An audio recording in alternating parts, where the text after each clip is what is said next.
My name is Army Sergeant Joshua Holm. In 2008, I was injured by an IED while serving in Iraq. This ultimately resulted in the amputation of my left leg below the knee, along with several other injuries. It's my wife, Michelle. We met in a bar that I was working at, and we had mutual friends. He was a door guy. It was a place that we used to hang out. He worked there and hung out when he wasn't working. And I also had mutual friends that worked there, so they introduced us. I was a pretty big coward. No, I gave her my number to see if she would text me back. Yeah, I had to text him first. I was kind of mad about that. Yeah. But it worked out. We have 2 girls. We have Maxine, who is 5, and then Mabel will be 1. Maxine loves being an older sister. She's very helpful. Mabel definitely rules the household, I'd say. She's a feisty one. We like to be together as a family. Serving in the military was a family legacy. My grandpa, his brothers, all of my uncles on my mom's side of the family all joined Marines and Army. So I joined the day I turned 17, made it through my senior year.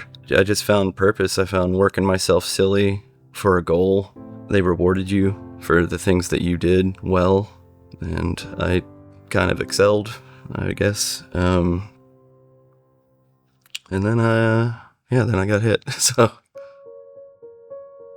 January 17th, 2008 was the date of my injury. So we were going over to the west side of Mosul to retake Barracuda, Rat, and Weasel, which were black routes. Our commander had been killed, and we were going to set up a combat outpost there. And so we got in our tanks and cleared all the way up the east side of the city, then across the bridge, and then went into the west side, and then got into a pretty knockdown, drag-out firefight, and then rounded the corner, gonna freaking hit an IED.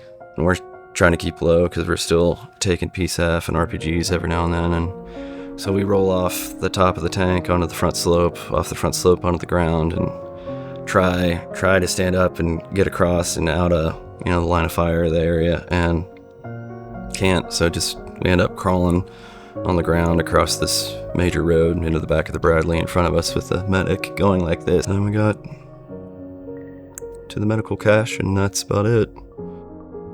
Once it happens, you're dealing with it for forever, really.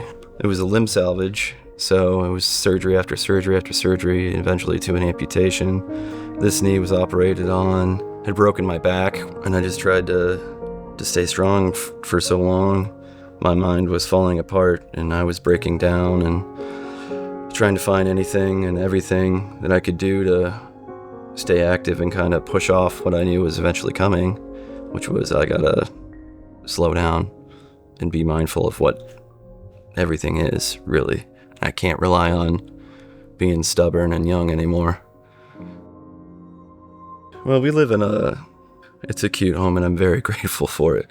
But it's what do you call it, Cape Cod? The Cape Cod. It's little, so he doesn't fit in it very well. It's definitely not made for him. He can't use his wheelchair in there. None of the doorways are wide enough. Our daughter's bedroom is upstairs. He has been worried about carrying the baby, especially like up and down the stairs. They're really steep. Our bathroom's like 4x8, and the tub is within that. So we love our house. It's very cute and small, but we're realizing it's not really working for us anymore. And when I first heard about Homes for Our Troops, I just thought, that ain't real. It seemed absurd. I remember first hearing about it, I want to say in like 2017, from someone that had gone through the program, and that was right when we bought our first house.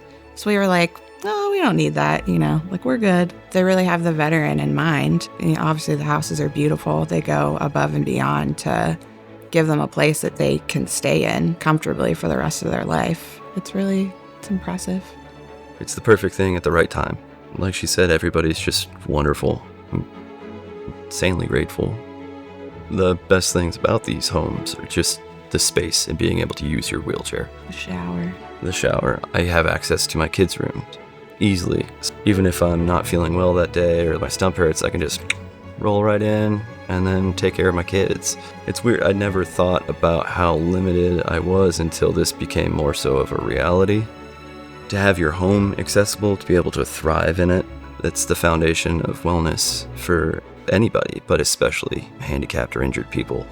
To all the donors and supporters, your contributions matter when the veteran can lead a more full life. That's always beneficial for their partners and their children and their family, just for everyone to be happy, healthy, and in a safe space. It really makes a huge difference.